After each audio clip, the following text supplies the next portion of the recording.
TCS अपने 2% लोगों को ले ऑफ करने जा रही है। 2% का मतलब है लगभग 12,000 एम्प्लॉइज। जी हाँ, आखिर ऐसा क्यों है? क्या एआई जिम्मेदार है इस ले ऑफ के लिए या फिर कुछ और? और अगर आप भी इस सिचुएशन में हैं तो आप इस सिचुएशन को कैसे हैंडल करें? जी हाँ, मेरे प्यारे दोस्तों, मेरा नाम अरुण कुमार और इस वीडियो में मैं बात करूंगा टीसीएस की इस ले ऑफ के न्यूज़ के बारे में। आप लोगों ने भी ये न्यूज़ सुना ही होगा। मैं इस टॉपिक के बारे में इसलिए बात करना चाहता हूं क्योंकि मैं भी कभी टीसीएस का पार्ट हुआ करता था और मैंने लगभग अपने करियर के लगभग 5 साल टीसीएस को दिए हैं। तो इसलिए मैंने सोचा कि इस टॉपिक के ऊपर डिस्कशन किया जाए। आगे बढ़ने से पहले सबसे पहले हम टीसीएस के बारे में थोड़ा-सा इंट्रो देख लेते हैं कि टीसीएस टीसीएस के बारे में थोड़ा-सा इंफॉर्मेशन जानकारी ले लेते हैं। टीसीएस भारत की सबसे बड़ी आईटी मल्टीनेशनल कंपनी है। इस कंपनी के अंदर लगभग 6,07,000 एम्प्लॉइज़ हैं। लगभग 46 कंट्रीज़ के अंदर टीसीएस की ऑफिसेज़ हैं और लगभग 150 सिटीज़ में इन 46 कंट्रीज़ के अंदर 150 सिटीज़ में टीसीएस जो है अपना बिज़नेस करती है। टोटल 6,07,000 एम्प्लॉइज़ हैं। अगर हम उसका 2% निकालें तो लगभग 12,000 से थोड़ा-सा ज़्यादा ये नंबर आता है। और तो 12,000 लोगों को का ले ऑफ होने वाला है। ये फर्स्ट टाइम नहीं है, पहले भी ऐसा हो चुका है। अराउंड इन 2015 टीसीएस ने अनाउंस किया था कि वो अपने 1% एम्प्लॉइज़ का ले ऑफ करेगी। 1% मतलब 2015 की अगर हम बात करें तो अराउंड इन 2015 टीसीएस में अराउंड 3 लाख समथिंग एम्प्लॉइज़ थे और अगर 1% की बात करें तो लगभग 3,000 एम्प्लॉइज़ का ले ऑफ का अनाउंसमेंट किया था। उसके बाद ये एक दूसरा बड़ा ले ऑफ अनाउंसमेंट है जहाँ 12,000 ले ऑफ के बारे में बात चल रही है। तो क्या, कैसे, क्यों, आई मीन क्या जिम्मेदार है इस 2% ले ऑफ के लिए? क्या एआई जिम्मेदार है? टीसीएस के सीईओ का कहना है कि एआई रिस्पॉन्सिबल नहीं है इस ले ऑफ के लिए। रिस्पॉन्सिबल है स्किल मिसमैच। स्किल मिसमैच अगर हम बात करें ये सर्विस प्रोवाइडर्स कंपनी के जैसे टीसीएस, एसेंचर, विप्रो, ओके, ये सारी कंपनीज प्रोजेक्ट्स लेकर आती हैं बाहर-बाहर दूसरे कंट्री से या फिर इंडिया के प्रोजेक्ट्स ये लेकर आती हैं और उसके बाद एम्प्लॉइज़ को उस उन प्रोजेक्ट्स में अलाइन करती हैं जो एम्प्लॉइज़ जो है उन प्रोजेक्ट्स पे काम कर सकें। ओके, जब मैं स्किल मिसमैच बोल रहा हूँ तो इसका मतलब है कि सपोज़ दैट कोई प्रोजेक्ट आया और उसमें मुझे ऐसे बंदे चाहिए जिसको पाइथन की नॉलेज हो। बट जो बंदे हैं हमारे पास उनको सी आता है सपोज़ दैट। तो क्या हुआ यहाँ पे स्किल का मिसमैच हो गया। जब स्किल का मिसमैच होगा तो हम जो है उस बंदे को डिप्लॉय नहीं कर सकते जिसको सी आता है। हमें पाइथन जानने वाला बंदा चाहिए उस प्रोजेक्ट को डिलीवर करने के लिए। ओके। तो ऐसे केसेज़ में क्या होता है, ऐसे केसेज़ में स्किल मिसमैच हो जाता है और स्किल मिसमैच होने के कारण वो इंजीनियर्स जो है उस प्रोजेक्ट में डिप्लॉय नहीं हो पाते। डिप्लॉय नहीं होने के कारण वो इंजीनियर्स जो है बेंच पे रहते हैं। बेंच पे जब रहते हैं तो उनकी बिलिंग नहीं होती। बिलिंग नहीं होती इसका मतलब है कि जितने भी बंदे कंपनी जो है प्रोजेक्ट के ऊपर डिप्लॉय करती है, उस हर एक बंदे की बिलिंग होती है, ओके? और अगर वो कोई बंदा बेंच पे है तो उसकी बिलिंग नहीं हो पाती, तो उसकी बिलिंग नहीं हो पाती तो कंपनी अपने प्रॉफिट से उन बंदों को सैलरीज़ देती है। तो ज़्यादा दिन तक बेंच पे रखना कंपनी के लिए लॉस होता है क्योंकि उनको अपने प्रॉफिट में से एम्प्लॉइज़ की सैलरी देनी होती है। तो वो कोशिश करते हैं कि हम किसी न किसी तरीके से ये जो बंदा बेंच पे बैठा हुआ है इसको हम डिप्लॉय करें। लेकिन किसी कारणवश वो कुछ लोग लंबे टाइम तक प्रोजेक्ट में डिप्लॉय नहीं हो पाते हैं और डिप्लॉय नहीं होने के कारण जो है वो बेंच पे ही रहते हैं। इसी स्किल मिसमैच के कारण वो डिप्लॉय नहीं हो पाते और जिसके कारण वो बेंच पे रहते हैं और जिसके कारण जो ये अनाउंसमेंट हुआ है, ये अनाउंसमेंट टीसीएस के सीईओ का कहना है कि ये जो ले ऑफ हो रहा है, ये ले ऑफ स्किल मिसमैच के कारण हो रहा है। Okay, it's not because of AI. ये मैं क्विकली स्क्रीन शेयर करता हूँ और मैंने जो है एक डेक बनाया हुआ है और वो मैं डेक आप लोगों के सामने प्रेज़ेंट करता हूँ। आई होप कि आपको अब मेरा स्क्रीन दिख रहा होगा। अगर आप इस पीपीटी को मेरे पीपीटी को ध्यान से देखें, तो मेरे पीपीटी को ध्यान से देखें तो आपको ये न्यूज़पेपर्स के स्क्रीनशॉट दिख रहे होंगे। मैंने ये सारे न्यूज़पेपर के स्क्रीनशॉट्स अ, अपने पीपीटी में लगाया है जो कि मैं आपको दिखा सकूँ, ओके? कि 12,000 एम्प्लॉइज़ को ले ऑफ करने का अनाउंसमेंट किया है टीसीएस ने और no this is not because of AI, okay? This is not because of AI, ये एआई के कारण नहीं है, it is because of skill mismatch. Okay, ये टीसीएस के सीईओ का कहना है, ये स्किल मिसमैच के कारण ये ले ऑफ हो रहा है। अब ये ले ऑफ हो रहा है तो अब आगे क्या करें? ओके, आगे क्या करें? जो भी लोग लोग जिन भी लोगों का ले ऑफ हो रहा है वो लोग अब आगे क्या करें? ओके, आगे क्या करें उससे पहले हम डिस्कस कर लेते हैं कि अगर टीसीएस ले ऑफ कर रही है तो टीसीएस उन लोगों को, उन एम्प्लॉइज को क्या दे रही है। ओके, तो उनको टीसीएस का कहना है कि उनको एप्रोप्रिएट बेनिफिट्स दिया जाएगा, आउट प्लेसमेंट काउंसलिंग, मतलब बाहर बाहर आप प्लेसमेंट कैसे लें उनके बारे में काउंसलिंग दिया जाएगा। ओके, बाहर दूसरी कंपनीज में जॉब लेने के लिए उनको उनको सपोर्ट किया जाएगा। Okay, support to the impacted employee support दिया जाएगा मतलब, और नोटिस पीरियड कंपनसेशन दिया जाएगा, मतलब सपोज दैट कि 3 मंथ्स का नोटिस पीरियड है, उनको जो है 1 वीक 10 दिन में रिलीज किया जा रहा है, तो जो भी 3 मंथ्स का जो भी कंपनसेशन था वो कंपनसेशन दिया जाएगा। और severance benefits by the company, severance benefits का मतलब है कि कंपनीज अगर कभी एम्प्लॉयज को निकालती है तो कुछ बेनिफिट्स वो प्रोवाइड करती है, वो बेनिफिट्स जो है टीसीएस का भी कुछ बेनिफिट्स होगा, वो बेनिफिट जो है वो उस कंपनी को प्रोवाइड करेगी। इसके अलावा इंश्योरेंस कवरेज एक्सटेंशन, जो हेल्थ इंश्योरेंस दिया जाता है एम्प्लॉयज को, उसका वो इंश्योरेंस कवरेज दिया जाएगा, उसका एक्सटेंशन दिया जाएगा, मतलब जो भी नॉर्मल पीरियड होगा उस पीरियड से ज्यादा हेल्थ इंश्योरेंस जो है प्रोवाइड किया जाएगा। कैरियर ट्रांजिशन असिस्टेंस, कैरियर को आप कैसे ट्रांजिशन कर पाए उसके लिए असिस्टेंस दिया जाएगा। ओके, एक कंपनी से दूसरे कंपनी में, एक टेक्नोलॉजी से दूसरे कंपनी में कैसे ट्रांजिशन कर पाए उसके बारे में असिस्टेंस दिया जाएगा। जहां तक मेरा मानना है ये one of the best companies to work है। इस कंपनी के अंदर बहुत सारी ऐसी पॉलिसीज हैं जो पॉलिसीज बहुत रेयर है कि किसी कंपनी के अंदर मिलेंगी।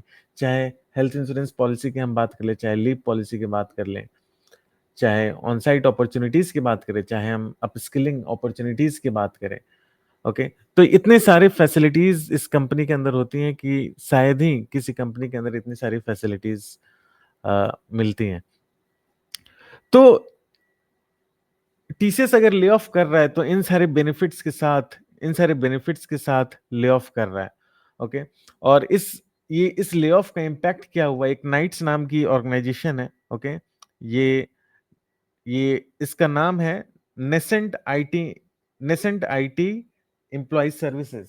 ओके, ये ऑर्गेनाइजेशन आईटी और आईटीएस एम्प्लॉय के बेनिफिट के लिए वर्क करती है। ओके, तो ये जो ले ऑफ हुआ है, इस ले ऑफ के कारण इन्होंने इन्होंने इस नाइट्स ऑर्गेनाइजेशन ने लेबर मिनिस्ट्री को, ओके, लेबर मिनिस्ट्री को लेटर लिखा है कि सारे टर्मिनेशन को हॉल्ट करें। ओके, नाइट्स ये जो ऑर्गेनाइजेशन है ये आईटी एंड आईटीएस एम्प्लॉइज के सपोर्ट में बात करती है। तो इन्होंने जो है ये लेटर जो है लेबर मिनिस्ट्री को लिखा है, लेबर मिनिस्टर को लिखा है, देखते हैं आगे क्या होता है।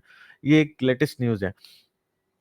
तो क्या सिर्फ टीसीएस ही सिर्फ ले ऑफ करती है? जी नहीं, टीसीएस के अलावा बहुत सारी कंपनीज पूरे वर्ल्ड में ऐसी है जो स्किल मिसमैच के कारण ले ऑफ करती है। ओके, उसमें से अगर हम कुछ बात करें, स्किल मिसमैच बोलो या फिर बोलो रीस्ट्रक्चरिंग, उसमें से कुछ बात बोले, कुछ एग्जांपल ले तो माइक्रोसॉफ्ट का आपने नाम सुना ही होगा। ये लगभग जुलाई के आसपास इस कंपनी ने लगभग 9000 एम्प्लॉयज का ले ऑफ किया था। ओके, ये भी एक बहुत बड़ा नंबर है। ओके, गूगल ने भी ले ऑफ किया था अपने एम्प्लॉयज का, ये अप्रैल की बात है। ओके, तो ये जो ले ऑफ जो होता है कंपनीज के अंदर, इन सॉफ्टवेयर कंपनीज के अंदर, ये काफी नॉर्मल प्रोसेस है। ओके, इससे बिल्कुल भी आपको पैनिक नहीं होना चाहिए। अगर ले ऑफ हो रहा है इसका मतलब ये नहीं कि आप इसके इसका मतलब ये नहीं कि आ, आप कॉम्पिटेंट नहीं हो। इसका सिर्फ और सिर्फ यही मतलब है कि स्किल मिसमैच हो रहा है, जो उनको चाहिए वो स्किल हमारे पास नहीं है। उनको चाहिए पाइथन सपोज दैट और मुझे आता है सी। ओके, स्किल का मिसमैच हो गया, इट डजेंट मीन कि हम जो है कॉम्पिटेंट नहीं है। ओके, तो इस चीज को माइंड में लेकर हमें जो है नहीं चलना है, और हमें जो है अपनी आगे की जर्नी को प्लान करना है कि आगे जो है हमें आगे की जर्नी को प्लान करना है कि आगे हम कैसे अपने नेक्स्ट जॉब को ले पाए। ओके, और बहुत लोग पैनिक कर रहे होंगे कि क्योंकि ये नंबर बहुत बड़ा है, बहुत लोग पैनिक कर रहे होंगे कि जॉब चला जाएगा तो क्या करें, बट आपको डरने की बिल्कुल भी जरूरत नहीं है। ओके, मार्केट में बहुत सारी रिक्वायरमेंट है, और आप जो है किसी लेटेस्ट टेक्नोलॉजी को पकड़ के सीख के, जिस टेक्नोलॉजी की मार्केट में डिमांड है उस टेक्नोलॉजी को सीख के आप इजीली जो है दूसरी कंपनी में स्विच कर सकते हैं।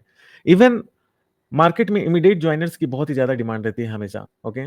अगर आप एक अगर आप ऑलरेडी वैसे एम्प्लॉयी हैं जिन्होंने 1-2 स्विच लगा लिए हैं, तो आपको पता होगा कि आपको पूरा जॉब का प्रोसेस पता होगा कि आपको कैसे जॉब ढूँढना है। बट जो लोग एज़ फ्रेशर्स टीसीएस में जॉइन किए थे और आज तक टीसीएस में हैं, जिन्होंने कभी एक्सटर्नल इंटरव्यूज़ दिए नहीं हैं, उनको उनको कुछ ज़्यादा ही डर लगेगा, बट आपको डरने की ज़रूरत नहीं है क्योंकि मार्केट में इमीडिएट जॉइनर्स की डिमांड ज़्यादा होती है, ओके? अगर आप किसी ऐसे टेक्नोलॉजी पे अपने आप को अपस्किल कर लेते हैं जिसकी डिमांड मार्केट में बहुत ज़्यादा है, ओके? और आप इमीडिएट जॉइनर हैं, तो आपकी जॉब लगने की चांसेज़ और बहुत ही अच्छे पैकेज पे जॉब लगने की चांसेज़ बहुत ही हाई हैं, ओके? तो आपको बिल्कुल घबराने की ज़रूरत नहीं है, इमीडिएट जॉइनर सारी कंपनीज़ को इमीडिएट जॉइनर ही चाहिए। अगर आप किसी डिमांडिंग टेक्नोलॉजी में हैं और आप इमीडिएट जॉइनर हैं, तो आप किसी कंपनी के लिए सबसे बेस्ट कैंडिडेट हैं, ओके? आप वो कंपनी चाहेगी कि आपको जो है इमीडिएटली आपको हायर कर सके। और अगर आप ऑलरेडी 1-2 स्विच किए हुए हैं ऑलरेडी तो फिर ये बहुत बड़ा प्रॉब्लम आपके लिए नहीं होगा क्योंकि आप ऑलरेडी इस प्रोसेस को जानते हैं कि कैसे आपको जॉब ढूँढना है। अगर आपको किस जॉब प्रोफाइल की डिमांड है मार्केट में, आपको अगर ये जानना है, ये टेस्ट करना है, तो मैं बस एक सजेशन दूँगा, ओके? और आप उसको अगर इम्प्लीमेंट करेंगे तो आपको एक सेंस लगेगा कि किस प्रोफाइल की डिमांड जो है मार्केट में ज़्यादा है। अगर आपके माइंड में 3-4 प्रोफाइल्स होंगे, आप 3-4 प्रोफाइल्स में कन्फ्यूज़्ड हैं कि ये प्रोफाइल ज़्यादा डिमांडिंग है, ये प्रोफाइल ज़्यादा डिमांडिंग है, ये प्रोफाइल ज़्यादा डिमांडिंग है, ये प्रोफाइल ज़्यादा डिमांडिंग है। तो आपको करना बस ये है, आपको उस 3-4 प्रोफाइल जिसके ऊपर आप कन्फ्यूज़्ड हो, उन चा तीनों 4 प्रोफाइल का रिज़्यूमे बनाना है और सपोज़ दैट 3 प्रोफाइल्स है जिसमें आप कन्फ्यूज़ हो। 3 प्रोफाइल का रिज़्यूमे बनाना है, 3 naukri.com का अकाउंट बनाना है और तीनों अकाउंट पे जो है आपको अपने रिज़्यूमे को डाल देना है और आपको ये देखना है कि किस अकाउंट पे, किस रिज़्यूमे पे कॉल ज़्यादा आ रहा है, ओके? जिस रिज़्यूमे पे ज़्यादा कॉल आएगा, आप फ्रीक्वेंसी ऑफ कॉल्स अधिक रहेगी, आप समझ जाना है, वो एक सिग्नल है कि इस प्रोफाइल की डिमांड मार्केट में ज़्यादा है, ओके?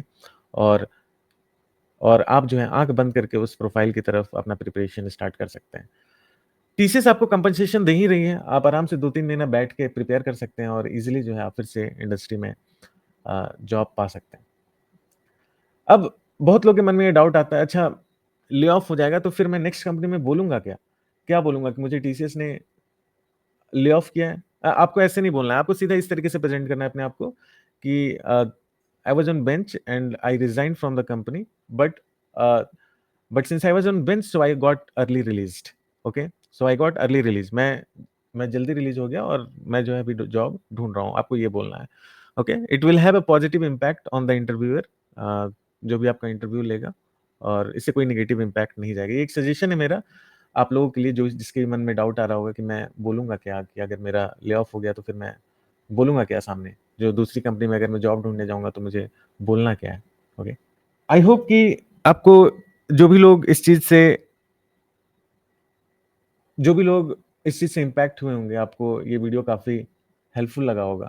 और फिर भी अगर कोई डाउट हो कि अगर मैं नेक्स्ट कंपनी में इंटरव्यू दूँगा और मुझे क्या बोलना चाहिए वहाँ पे, तो आप ज़रूर जो है इस वीडियो के डिस्क्रिप्शन बॉक्स में कमेंट करें। I will be very much happy to help you out कि आपको कैसे से आई मीन किस टाइप की किस टाइप की सिचुएशन में कैसे आंसर करना है इंटरव्यूअर को।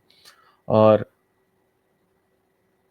मेरा कॉल तो यही है कि आपको अपने आप को अपस्किल करना चाहिए लेटेस्ट टेक्नोलॉजी में और आपको जो है वापस से अपनी जॉब हंटिंग जर्नी को स्टार्ट करना चाहिए। अब हम इस वीडियो को यहीं पे रोकते हैं और जाते-जाते मैं आप लोगों से ये पूछना चाहता हूँ, आपको क्या लगता है कि ये जो ले ऑफ हो रहा है, ये ले ऑफ स्किल मिसमैच के कारण है या फिर एआई के आने से है?